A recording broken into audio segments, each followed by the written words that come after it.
27 дугаар бодлогоноос бүгдээрээ үргэлжлүүлээд бодъё.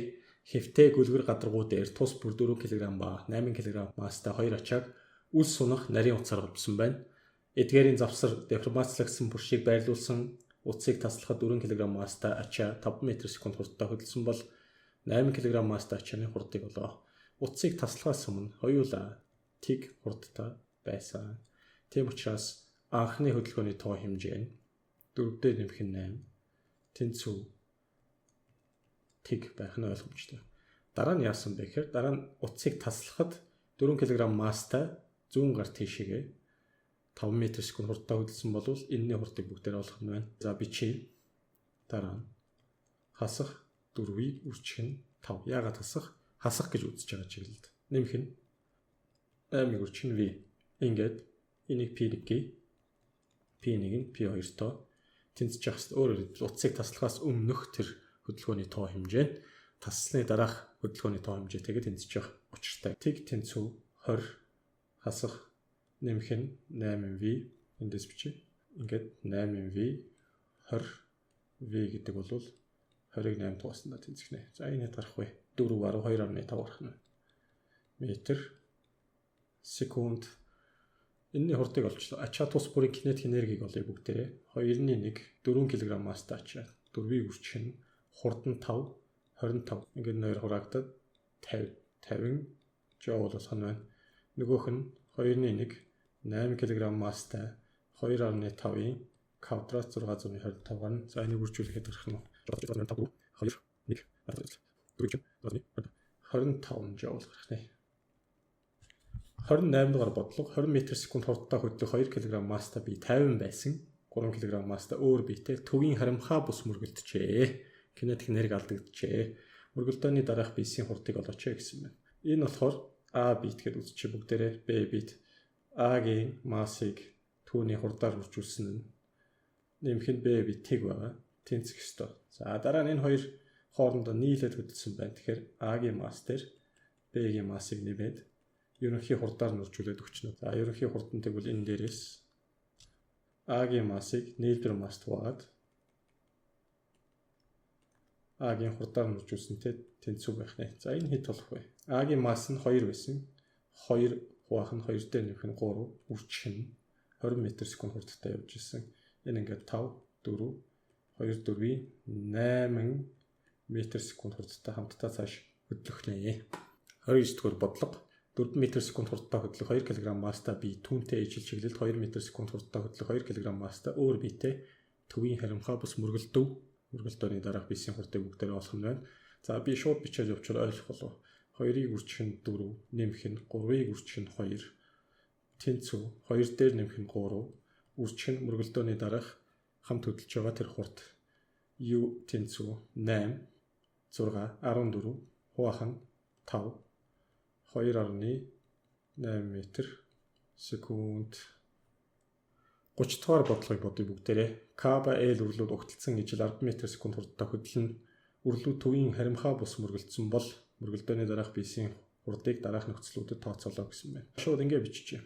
Энэ эхлээд 2 кг, энэ 2 кг маастай байсан. Анхны нөхцөлд 2-ыг үржих нь 10, хасах нь 2-ыг үржих нь 10 тэг болчлоо. Тэнцүү мөргөлдөөний дараа 2 дээр нэмэх нь 2 U гэдэг хурдтай хамтдаа хөдөлсөн харамхаа бус мөргөлдсөн учраас ингээд тэг тэнцүү 4-ийг үржих нь U болчлоо. U гэдэг нь байна. Тэг м/сек буюу мөргөлдөөд хоорондоо зогсох нь байна гэсэн үг. Одоо харин энийг 3 кг, энийг 2 кг гэдэг аваад үзчихье бүгдээрээ. 3-ыг үржих нь 10, хасах нь 2-ыг үржих нь 10. Тэнцүү 3 дээр нэмэх нь 2 U ингээд 30 20 10 5 тугаа 2 м/сек. Хурдтай эерэг гэж үзэж байгаа баруун гар тийшээгээ хөдлөх нэ. Учир нь энэ эерэг 2 м/сек гарсан. Гүлгэр хэвтэй хавтгаагаар угталцсан хөдлөх 2 ачаа төвийн харамхаа бус мөргөлдөөний дараах биесийн хурдыг олооч. За шууд ингэ бичиж. M2 V2 хасах нь M1 V1 тэнцүү. Харамхаа бус мөргөлдсөн учраас M2 дээр нэмэх нь M1 үржих нь U. За одоо орлуулъя хэдүүлээ. 2-ыг 4-өөр үржүүл 8, хасах нь 2 6 12. Энэ хоёрын хооронд нэмэхээр 8 гарна. Ингээд U байх нь байна. U гэдэг бол хасах 4-ийг хуваах нь 8 буюу хасах тэг 10.5 м/сек хурдтай хөдлөх нь. Хасах гэдэг маань хаашаага хөдөлж байгаа юм бэ гэвэл зүүн гар тийшээгээ гэж үзэж байгаа. Сөрөг чиглэлд энэ шигээ бүгдээр хасахаар харин нөгөө тийшээгээ нэмэхээр болсон байгаа. 32 дугаар бодлого 50 г маста сум 4950 г маста бетон 240 м/сек хурдтай тусаж зоогджээ. Бетон гүлгэр хэвтэй хавтгаа дээр байсан бол мөргөлдөөний дараах BC хурдыг олоо гэсэн байна. Мөргөлдөөний өмнөх нь 50 г буюу 50-ийг үржих нь 10-ын хасах 3 кг маста энэ сум ямар хурдтай ирсэн бэ гэвэл 240 м/сек хурдтай буюу ийм хэмжээний хөдөлгөөний тоо хэмжээтэй ирсэн. Түүний дараа энэ хоёр нийлсэн 4950 дээр 50 г-ыг нэмээд 10-ын хасах 3-аар үржүүлж кг руу бэлшилжүүлэх үүрэгтэй үржих нь ерөнхий хурд. Энэ ерөнхий хурд тэнцүү хэд гарах вэ гэвэл 10-аас 2-аар 4 5 үржүүл 10 12-ыг хуваах. 12-ыг хуваах. 5 окей. 0.5 5000 буюу 5 кг юм байна. Ингээд 12-ыг 5 хуваавал хэд гарах вэ? Буцаад 2.4 м/сек хурдтай цаашаа үргэлжлэх нэ.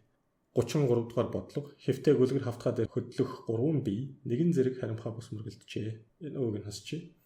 Мөргөлдөөний дараах BC-ийн хурдыг бүгдээр олох нь байна. Бие тус бүрийн хөдөлгөөний тоо хэмжээг нь хооронд нь нийлүүлээд энийг бүтэн хөдөлгөөний тоо хэмжээг нь мөргөлдөөний дараахыг нь бас нийлүүлээд бүтэн хөдөлгөөний тоо хэмжээг энэ хоёрыг хооронд нь тэнцвүүлэх. Мөргөлдөөний өмнөх нь энэ байна. Шууд ингээд биччихээ 3-ыг үржих нь 4, нэмэх нь 4-ыг үржих нь 5, хасах нь 6-ыг үржих нь 2 гэвэл ойлгох уу? Ойлгохыг хичээгээрэй. Мөргөлдөөний дараа бүгдээрээ нийлээд явсан. 3 дээр нэмэх нь 5 дээр нэмэх нь 2 юу гэдэг нэгдмэл нэг хурдтайгаар. Энэ 12 гарна, энэ 12 гарна. Энэ хоёр нэг устгах нь 20. 20-ыг хуваах нь тэр нь хэд гарч байна? 10 гарч байгаа юм байна. Ингээд 2 м/сек гарах нэ. Гүлгэр хэвтэй хавтгаагаар угталцсан хөдлөх 2 ачаа төвийн харимхаа бус мөргөлдсөн байна. 34 дугаар бодлогон дээр мөргөлдөөний дараах бүтээн энергийг мөргөлдөөний өмнөх бүтээн энергид харьцуулсан харьцааг олооч гэсэн байна. За дараах энергийг нь олохын тулд хурдыг нь бүгдээрээ олох шаардлагатай. Тийм учраас 2-ыг үржих нь 8, нэмэх нь 2-ыг үржих нь 4. Тэнцүү энэ хоёр хоорондоо нэгдсэн 2 дээр нэмэх нь 4 юу гэдэг хурдаар цаашаа явсан. 2 16 8 16 24 энэ 6 ингээд 4 м/сек хурдтай цаашаа явсан байх. А юу болсон бэ гэхээр ийм юм болсон. Энэ хоёр нийлээд ингээд нэг юм систем болоод энэ систем маань өөрөө цаашаа юу хурдтай буюу 4 м/сек хурдтай үргэлжилсэн байх нэ.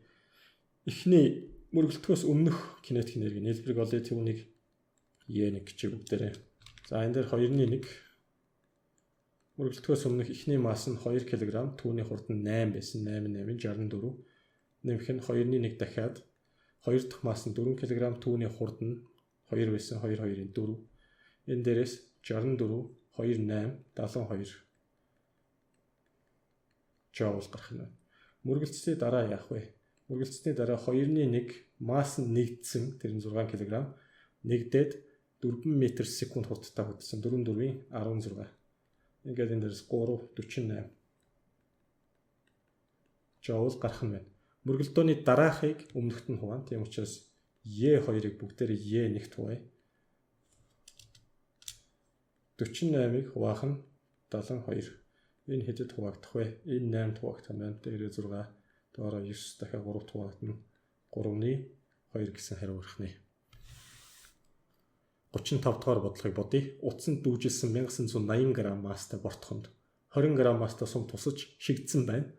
Бортог анхны байрлалаас 20 см өндөрт хөөрсөн бол сумны анхны хурдыг олъё. 20 см өндөрт хөөрнө гэдэг нь mgh гэсэн потенциал энергитэй болно. Энэ потенциал энерги хаанаас олж авах вэ гэхээр энэ доороос олж авна. Энэ доор анхны нэг хурдтай болно. Том ам дээр жижиг амийг дотор нь ингээд орчихсон байгаа.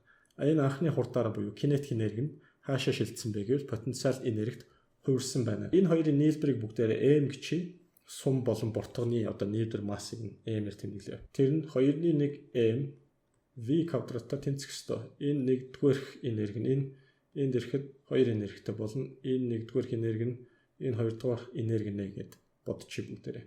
Тэгвэл нийлбэр массууд нь хураагдчихна. Харин хурдыг эндээс яаж олох вэ гэвэл 2gh-ыг язгуурдаар хийсэндээ тэнцэх нь байна. Хурд нь 2-ыг үржих нь 10-ыг үржих нь 20 см буюу 0.2 м. Заавал шилжүүлнэ шүү. 2 2-ын 4 2 м/сек. хаана очиод 2 м/сек.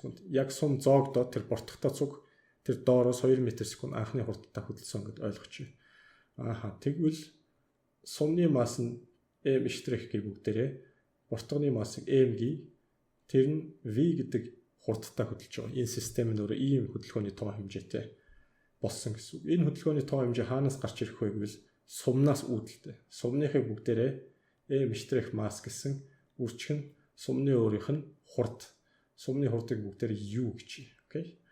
m' тэр нэмэх нь m' нь 20 г, нөгөөх нь 1180 г.